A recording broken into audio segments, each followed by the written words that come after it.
Good afternoon, everybody. Thanks very much for joining us. And thanks also very much for joining us on demand as well. This is part of a program that we're running of events live from EXPO Real. This session is going to be focused on debt and finance strategies. For those who don't know me, my name's Richard Betts. We run a series of events and programs across Europe, maybe 60, 70 a year. We also publish Real Asset Impact, which focuses on ESG, social impact strategies, purpose-driven investment, and I'll be therefore picking up a little bit in this as well around how that fits. And we also publish Real Asset Insight as well as the Expo Day, which is the English language news for Expo Real. So we'll pick up some of the stories from here, also in Expo Day. And if we're not covering whatever your companies are doing in Expo Day, let us know and we will try to cover those. Let's start with introductions. I'm going to step back here so that everybody can see you, Hannes. I'm fine. Let's just start with quick introductions. So let's start with this end, Hannes, and move our way down. Hi, I'm Hannes. I'm with Erste Group. So basically we are heading the Austrian savings bank sector and we are financing in the eastern part of the European Union. But not in Western Europe. So we are senior secured lender in real estate. Great. Kristina. Hi, I'm Kristina Foster. I'm the fund manager for Schroders Real Estate Debt. We have 3 strategies across investment grade, senior loan and high yield, so the whole risk debt capital stack. And we're lending across UK and all of Western Europe. Great. David. Hi, I'm Dave White. I'm at LaSalle Investment. I oversee the LaSalle Real Estate Debt Strategies business in Europe. We have anything from whole loans to mezzanine. We invest in Western Europe, agnostic when it comes to asset class. Great. Alberto. Alberto Mata from CMS, based in Madrid, partner of the banking and finance department, and very involved in real estate finance transactions.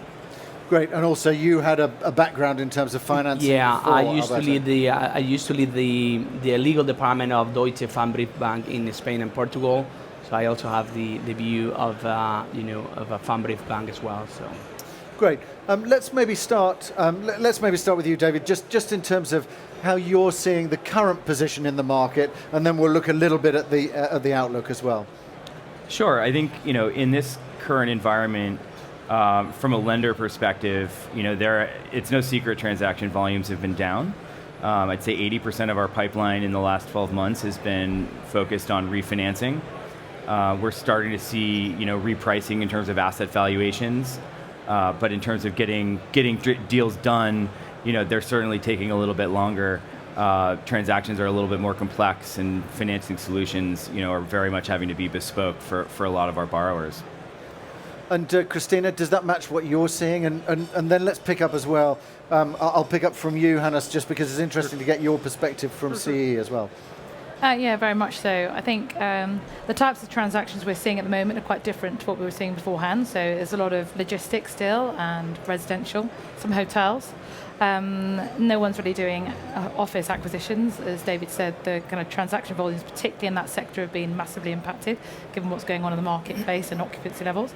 But I think there's a slight nuance in the sectors we're seeing more of, than unless it's a refinance or someone needs some strategic restructuring because of an LTV or ICR breach. It's more in the logistics, hotel and residential sectors. Okay, good. And I'll come to you in a second, Alberto, but Hannes, what are you seeing there in CEE? You're obviously lending in different markets to both Kristina and David, so it would be interesting to get your perspective. Basically, we see the wave coming, so it's delayed reaction, but we will see what is coming. On the other hand, the yields are definitely higher, so the impact will be a little bit less, and also inflation is boosting the cash flow of the structures. But I'm totally with you. It's much about refinancing, securing for the next 2, 3, 4, 5 years. No funny structures, everything gets a little bit more conservative, and everybody tries to keep it stable as long as possible. And I know you've got a slightly wider view, Alberto, than just kind of Iberia and Spain, but obviously you're sitting in that market, so it'd be good to get a perspective. I mean, just interestingly, I was at the EPRA conference And there was a view that, one of the straw polls went up which said, do you believe the market is still going to go down in terms of pricing? And it was 97% said it would. And literally 4 days later, I was in Portugal, and it was 48% of people thought the market might go up. So I know the sun was shining there. Is it always shining? Well, I think that is the question that everybody is asking, right? And to be honest, if I say something, maybe the market will go the other direction tomorrow. I think which is clear is that transactions are taking more time due to the uncertainty. I think people don't know whether tomorrow money will be more expensive or it will be cheaper, and they don't know whether they should be waiting 6 months to see that money is going to be going down. My impression is that we're reaching the maximum level. I think it cannot get much more higher in terms of pricing, and people are waiting to see when the peak is going to arrive. It's hard to say when, but I think I'm under the impression that maybe there are many sponsors who are facing, a potential refinancing in 1 or 2 years. So we were 3 years before. They will start already to see how they're going to do it. Now they're waiting and see. Yeah. Okay, good. It would be interesting, I think, we mentioned there, obviously, the impact of rising interest rates, the funding gap a little bit. So let's drill down a little bit more into the funding gap in a way, because we've got a refinancing gap that's coming up, but also potentially a funding gap in terms of the transition to green from currently brown structures, or brown assets, or even large parts of portfolios that may be brown. So I guess, how do we see the industry and the financing part, the debt part of that, helping deal with either of those two elements? Whoever wants to pick that up, really. Me first? Sure. I think it's a great question, because it opens a couple different topics at the same time. I think first and foremost is where assets are priced today and where they'll be priced in the future. And I think green lending in today's environment is incredibly important. There is a place for it, and it's very prevalent in terms of what we do. How you're thinking about who's paying for that cost in terms of that transition, and how that affects asset pricing is still in discovery mode. I think there's a little bit of arbitration throughout the capital structure when you think about everything, from debt to equity. But in terms of funding gap, that is where we see a tremendous opportunity in today's world. We see about, the latest numbers have been about 1.6 trillion of refinancings in the next 5 years, based on where we estimate banks will continue to lend, which is on a reduced basis. We see that gap at about 250 to 350 billion on a conservative day in the next 3 to 5 years. The majority of that, obviously, in the near term, because that's where you have the concentration of refinancings. And so, I think that there's an inherent gap between where capital is being provided. It's no secret that alternative lenders are becoming more and more prevalent in the market. 2022 H1 was the first time there was kind of an extended period of time where alternative lenders were outpacing banks in terms of lending volume. I think that's very much, very much not a cyclical component of the market, and I think that's helping us as alternative lenders in our ability to put capital out. So I think that the funding gap as well, similar to the green gap, is something that we're still starting to figure out kind of where that pricing will land and how that execution will work. But we see a tremendous opportunity in front of us based on those factors. I'd wholeheartedly agree with David. The one thing I would add, the other part that no one's really got their handle on, is in addition, the current funding gap is based on LTV and ICR pinch points, effectively, for the senior lenders, investment grade lenders. What no one's really got their head around is how Basel IV impacts them in terms of cost of capital going forward. So we don't think that will necessarily trigger a greater flow of ICR LTV breaches, but what it will do is take up future capital, which means their future liquidity will reduce further, which again gives the alternative lenders more opportunities, particularly in more of a senior loan space. Whereas before, I think traditionally alternative lenders were really dominating the high yield and the kind of higher leverage and more kind of development space.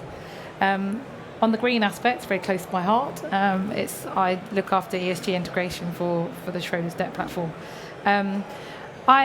People were saying that the current kind of crisis has meant that thinking about green has gone on the back burner. I don't actually think that. I think both points, banking, the lenders are required under EU regulation to start thinking about this, and as a moral kind of duty, they're also thinking about it. From the alternative lending space, it's what our investors want to see.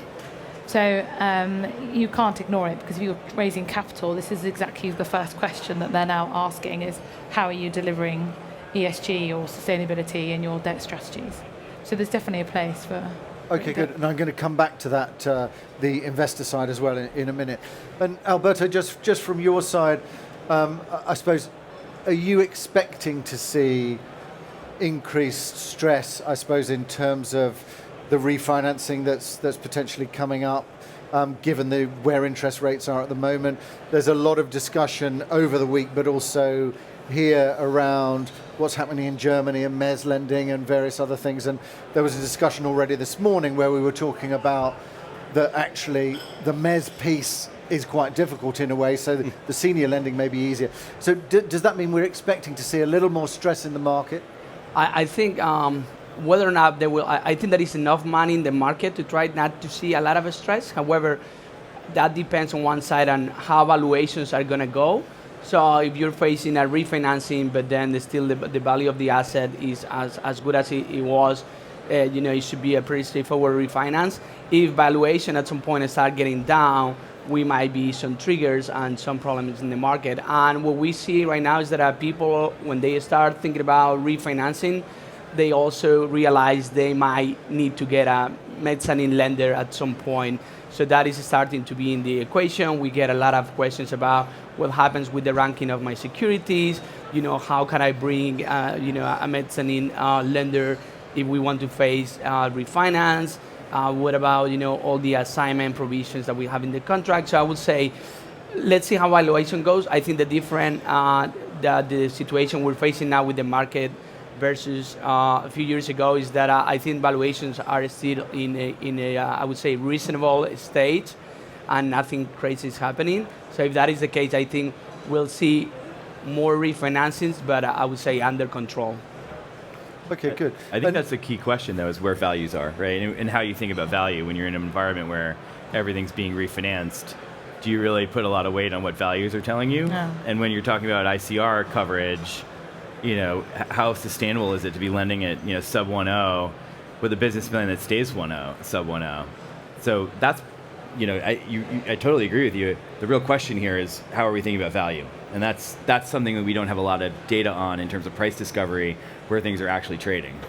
And we like mezzanine lending, but is it now the right time when you're seeing potentially further falls? So it's working out, it's really on a selective basis. You really have to be really careful about those structures. And also I was going to say about valuation, for example, I know for certain entities, valuation is key because it really touches your regulatory size. I think for other type of lenders, if loan to values they're in a breach, it is more than a sign that something could happen, but you're not really on the spot that something's going to trigger at the regulatory point. So I think that will depend also on the type of the entity that you are advising or the type of the lender. And Hannes, from your perspective, Yes. is there, is the market at a cycle at a slightly different place in terms of that? Do you see there being the kinds of issues that we're maybe talking about here in terms of refinancing in CE markets? What we can clearly see is a shift from debt capital markets to classic senior secured financing.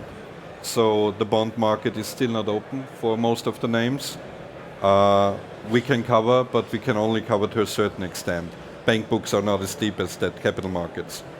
And on the greenness thing, what we were discussing like 2 years ago was like ESG, taxonomy, green 1, 2, 3, it was like 50 shades of green.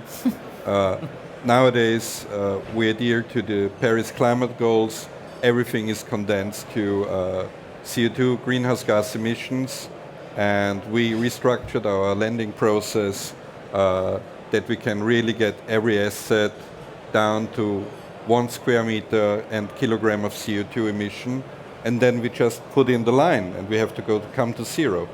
So if you have an asset that is not or is above the line, and you don't have a clue what to do on CapEx and how you can make it fit for the future, you will have an issue with a refinancing at some point in time. It could be a pricing issue, but it could also be that it's not bankable anymore. And just in terms of your lending strategy, how are you looking at that in terms of, there's got to be presumably a transition plan in place for you to lend on new, in terms of that green-brown transition? What are you looking at there? I mean, are you saying, right, you have to do this, there's got to be a plan in place, otherwise we are not going to lend? What's the situation? So we do have a policy where we screen, we have a screening policy, which means that you couldn't do anything with fossil fuels or nuclear. I mean, obviously the black mark transactions. Actually, that we also have an exclusion list in terms of potential borrowers and tenants. So we do take it a little bit further. But in terms of the assets themselves, we have a scorecard. So we look at the borrower, we rate the borrower and their kind of social responsibility, and then we look at aspects within the real estate. So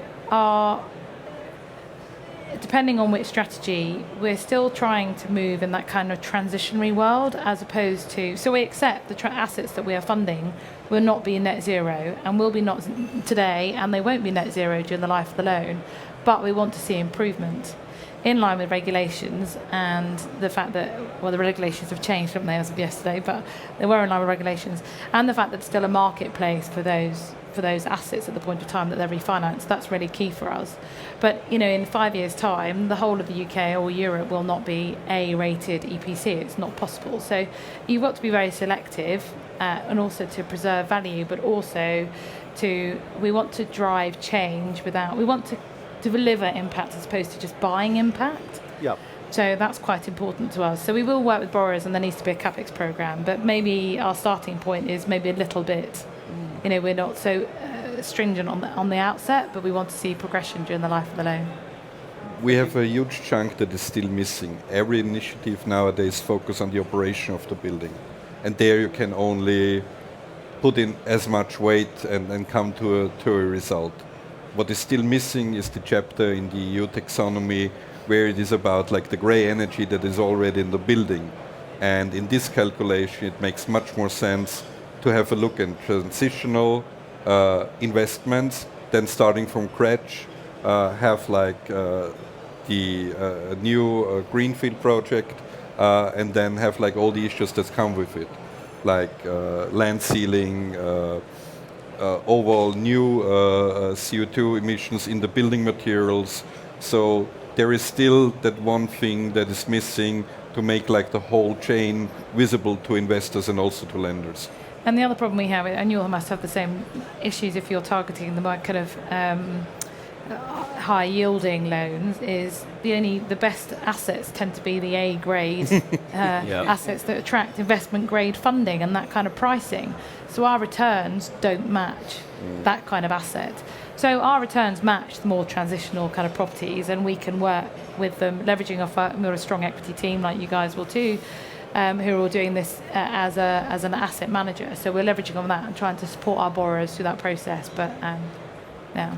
I think about it in the sense that, this is just another component of how we underwrite a deal, right? Yeah, exactly. When we looked at business plans 15, 20 years ago, we were concerned about why the borrower was buying an asset and what they planned on doing with that. And if that was a core asset, maybe it's just business as usual. You're going to maintain occupancy levels, continue to drive rents, and maybe exit, maybe refinance. And then you move into more complex business plans that require some sort of transformational component. I think this is an added component of how we look at business plans, and I think that fundamentally speaking, it's the right thing to be doing, and driving that change is a very good thing. But it's made easier to a degree in the fact that our end users of underlying real estate want that, all the way through to all of my investors who want that. So I think we're all in agreement that the green path is the right way forward. How we think about it is exactly the same. We have scorecards. We look at proxy data if we don't have actual data.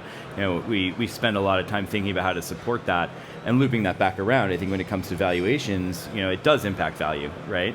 You are going to fundamentally have fewer buyers, and as a result, find lower asset pricing in assets that are not on that path to some degree. So I think it's for us, it's really just how do we get our head around the underwrite to what that transitional business plan is, and how can we support that and encourage that as lenders. But that part's actually becoming a little bit easier because I think we're all now in agreement. Yeah. It also lends itself to kind of development funding because you can hit your returns whilst also getting a look at what the asset will be and making sure that asset, when it's delivered, has all the kind of criteria you need, sustainable criteria that you need in order to attract the right tenants and achieve the value you want to get.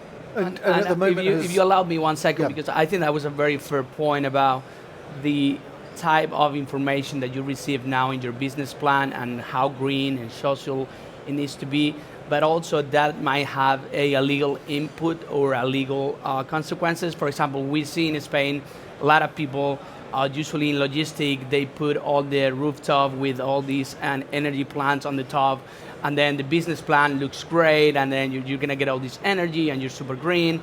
Then people in the business side is like, we have a top green asset that's great. Then they come to their legal department. It's like, well, this is called an easement, and that's a priority rank over your mortgage. If you're going to enforce, what is going to happen?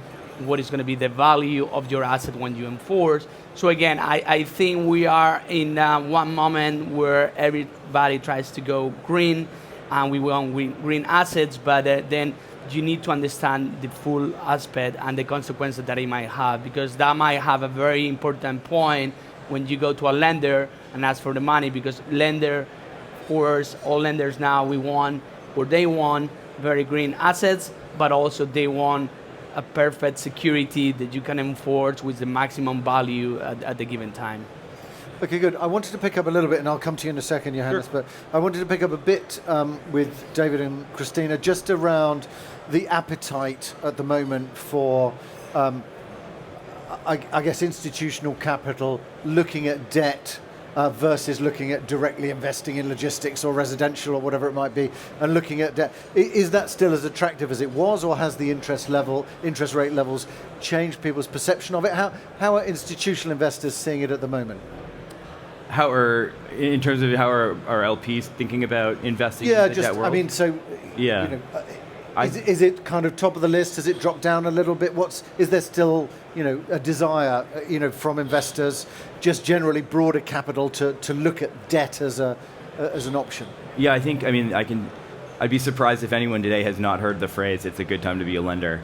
So I would say that, there's definitely a lot of interest in what we're doing. There's a lot of new entrants in the market. I think that's a good thing to a degree. It is promoting that. I think debt today does offer very attractive risk-adjusted returns, relative to where equity, whether or not that equilibrium kind of shifts again.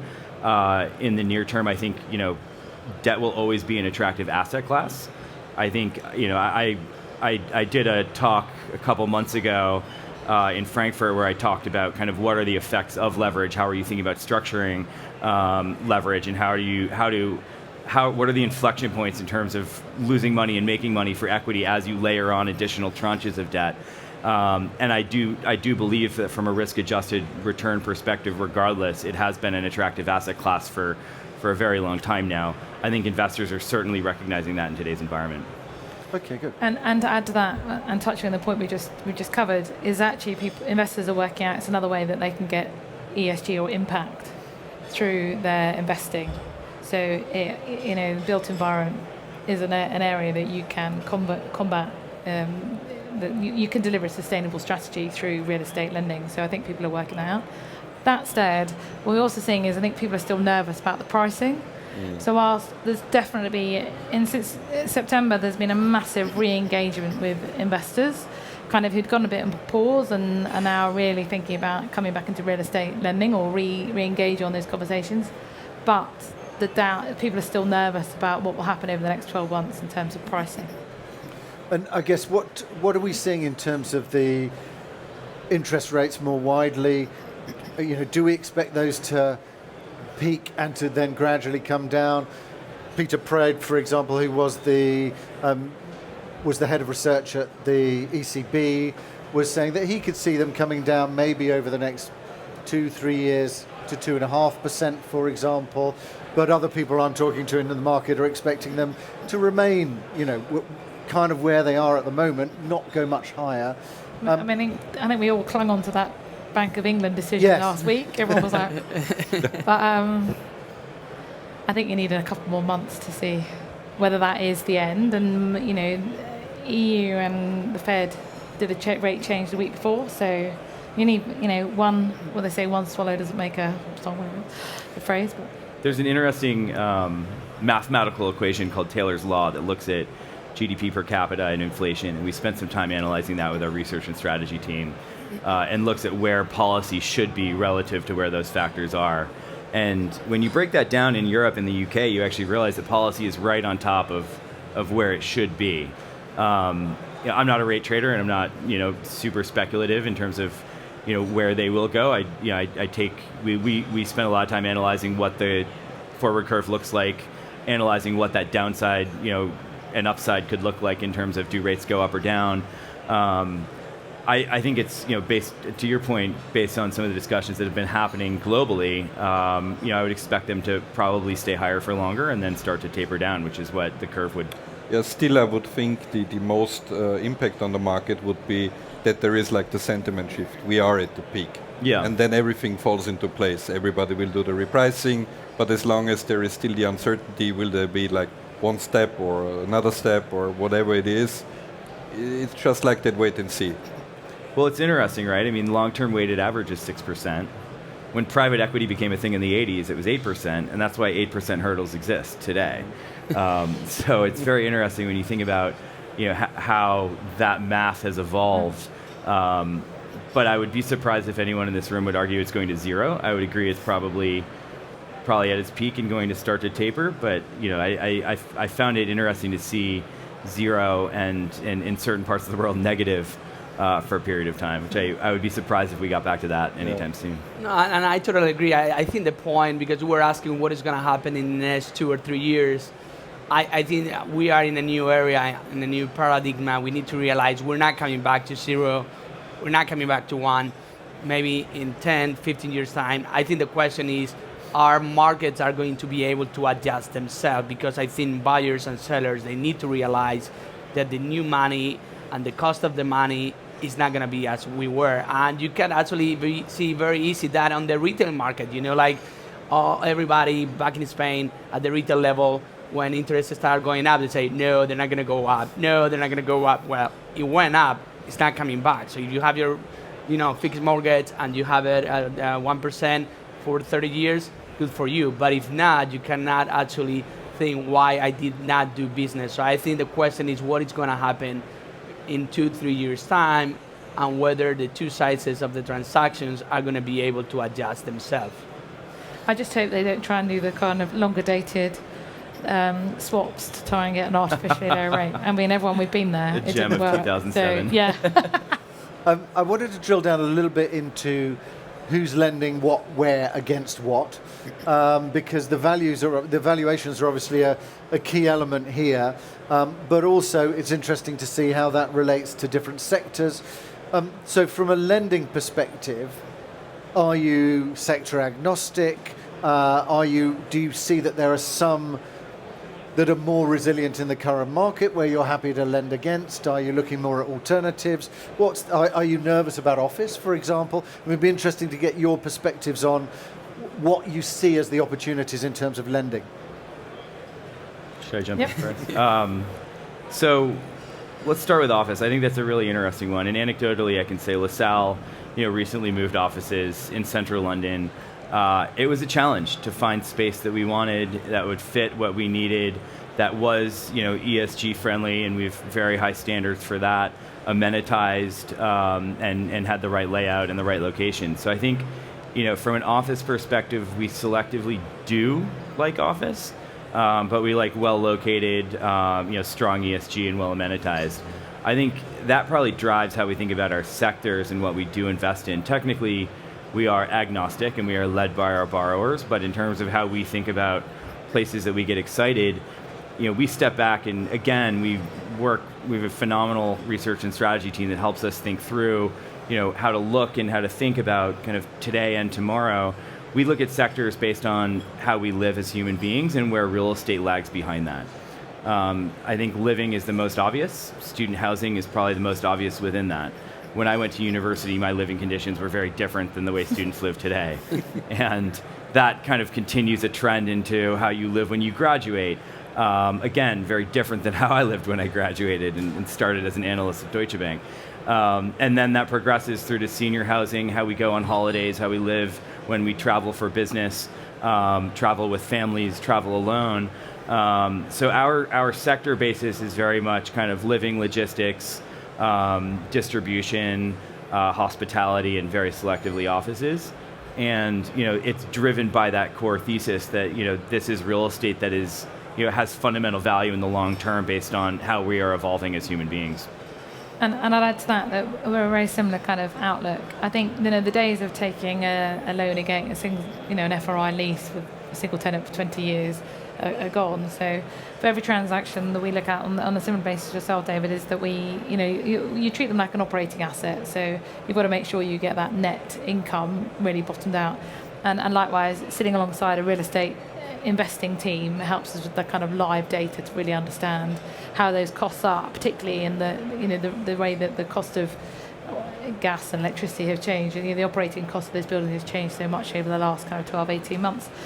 So to add to that, then you've got the additional technology which can help the savings on that. So you're talking about the student buildings where they have automatic technology that turns off the hobs and turns off the lights. It's kind of integrating that kind of data, which then ticks the ESG box. So it kind of all neatly fits into the same kind of direction of travel in terms of just making sure you really understand that on real estate, as opposed to just saying we won't do office or retail. And Hannes, it would be interesting to get your perspective as well from CE, because it may well be that there's different sectors there. So I wouldn't say so. So we cater to all the asset classes. We saw great resilience in retail in CE through the pandemic. So they are now very stable and even above 2019 figures. So very stable business case. We do like student housing. We do like logistics like everybody does nowadays.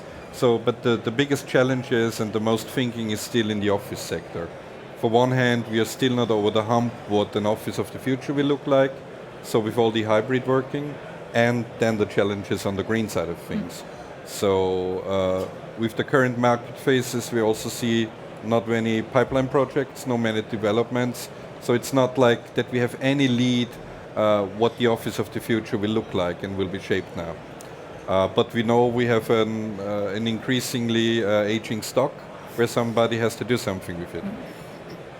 And you're lending into, just in terms of geographies, you're lending into areas that potentially others on the panel are not.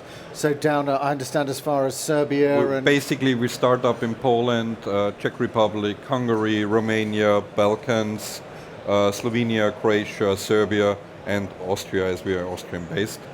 And in all those markets, they have matured from the last financial crisis coming in. There is now also a strong local and regional investor base. It's not as involved as Western Europe, clearly not, but this you can see in the yields as well. But it's not like that there are like foreign direct investors that go in and out of the market as soon as something making the headlines. So we have a political climate where not everything is rosy and shiny, but it's like the new normal, and nobody gets like their feathers ruffled if something happens in the news. And looking at Western Europe, in terms of geographies, again, do you look at, okay, well, this is a Netherlands loan, so therefore I'm either more or less positive, or a UK loan, or is it more that, okay, it's in Western Europe, I understand what I'm doing, and this is the borrower, so I'm happy with that? How do you look at that?